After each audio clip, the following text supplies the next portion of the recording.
ምናልባትም የተመሰቃቀሉብንን ሁኔታዎች እያየን ተስፋ መቁረጥ ውስጥ ራሳችንን እስከ መጥላት ድረስ ሊያደርሱን በሚችል ሁኔታዎች ውስጥ ወዳጆቼ እግዚአብሔርን ማሰብ ወደ ሙሉ ደስታ ይመልሳል።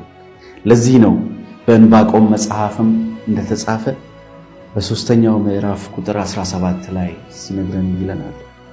ምንም እንኳን በለስም ባታፈራ በወይንም ሐረግ ፍሬ ባይገኝ የወይራ ሥራ ቢጎድል እርሾችም መብልም ባይሰጡ በጎች ከበረት ቢጠፉ ላሞችም በጋጣ ውስጥ ባይገኙ ይልና እኔ ግን በእግዚአብሔር ደስ ይለኛል፣ በመድኃኒቴ አምላክ ሐሴት አደርጋለሁ ይላል።